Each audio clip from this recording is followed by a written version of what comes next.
महत्वपूर्ण बातें हुई हैं, उसमें कई चीजें एकदम साफ हुई हैं एक तरीके से।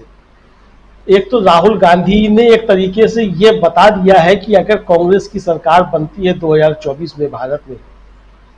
अब वो भविष्य के गर्भ में बनती कि नहीं बनती, लेकिन अगर बनती है तो उसकी एक तरीके से कहा जाए कि विदेश नीति क्या होगी और किस रास्ते पे चलेगी, ये एक आउटलाइन जो है वो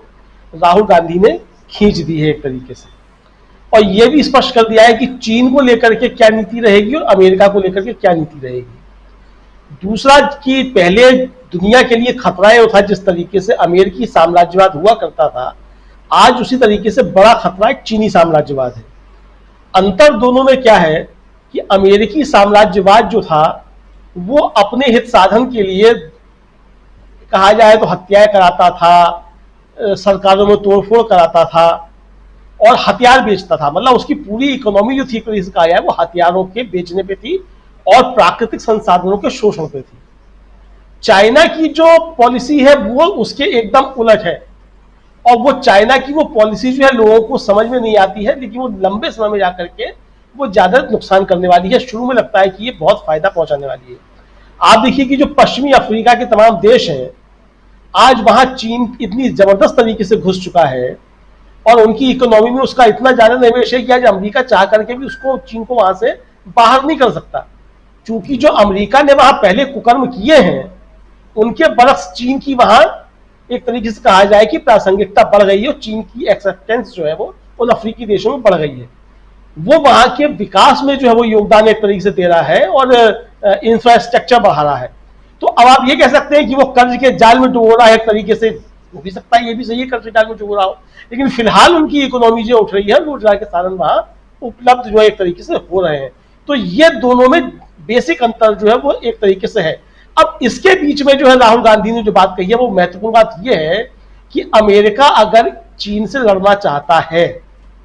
और जो चीन का एक खतरा पूरी दुनिया के ऊपर मंडरा रहा है, जिस तरीके से आपने देखा कि श्रीलंका में जो उथल पुथल हुई या मालदीव में जो उथल पुथल हुई, उसके पीछे भी कहीं ना कहीं चीन की जो पॉलिसीज थी वो मानी जाती है कि उसकी पॉलिसीज थी और किस तरीके उसने लोन वोन दिए थे। तो इनसे निपटने के लिए अमेरिका को अपनी जो विदेश नीतियां हैं और जो अपना प्रभाव बढ़ाने की चीजें उसमें उसको भी परिवर्तन करने होंगे। मुझे लगता है कि एक संकेत जो है ये राहुल गांधी अमेरिका को भी देकर के आए हैं, और ये भी एक संकेत देकर के आए हैं कि चीन से हम मुकाबला करने के लिए हर तरीके से तैयार है, क्योंकि भारत भी एक बड़ा जो है वो श्रम शक्ति के हिसाब से बड़ी एक जगह है।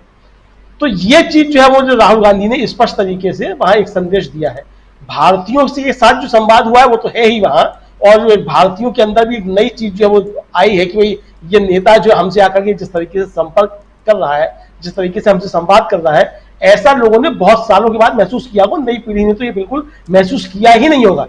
मतलब जो 30 से 35 तक की भी जो पीढ़ी है वो बिल्कुल भूल चुकी होगी कि कोई नेता इस तरीके से आकर के उनसे संवाद स्थापित कर सकता है।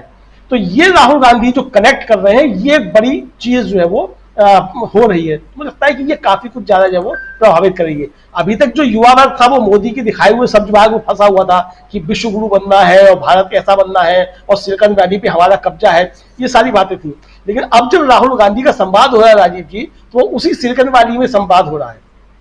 और कितने खुले वातावरण में संवाद हो रहा है। मुझे लगता है कि प्रधानमंत्री नरेंद्र मोदी का इस तरीके का संवाद कोई भी जो है वो सिलिकॉन वैली में भारतीयों के साथ इस तरीके से संभव नहीं है किसी भी हाल में। भारतीय जनता पार्टी चाहे कितनी भी कोशिश कर ले। तो ये बड़ी लंबी लकीर जो है राहुल गांधी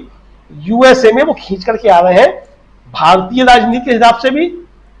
और अंतरराष्ट्रीय राजनीति के हिसाब से भी, दोनों हिसाब से जो राहुल गांधी एक लंबी लकीर खींच करके आ रहे हैं। और ये साफ संकेत देकर के आ रहे हैं कि एक सरकार बनती है तो उसकी नीतियां जो है वो क्या होंगी। अब वो बनती है नहीं बनती वो अलग का मसला है, बनती है तो कैसी सरकार बनती है, अकेले कांग्रेस की बनती है, मिली जुली सरकार बनती है, मिली जुली सरकार बनती है तो उसमें किस किस के स्टेक्स होंगे, वो अपनी क्या नीतियां लागू करना चाहेंगे, बहुत सी चीजें बाद में तय होंगी। लेकिन फिलहाल अगर राहुल गांधी की स्पष्ट सरकार बनती है तो राहुल गांधी अपना एक विजन देकर के आए हैं। जो बार बार बात की जाती है कि विजनरी लीडर चाहिए, विजनरी लीडर चाहिए, राहुल गांधी जो है वाकई में उन्होंने विजन जो है, मुझे लगता है कि इस यात्रा के बाद राहुल गांधी का एक नया रूप सामने निकल करके आया है और ये साफ चीज सामने आ गई है कि राहुल गांधी के पास ठीक उसी तरीके के विजन है जिस तरीके के विजन राजीव गांधी के पास थे। और राजीव गांधी के विजन ने जिस तरीके से भारत को बदला, एक तरीके से कहा जाए न्यू इकोनॉमी में लाकर के इस तरीके से,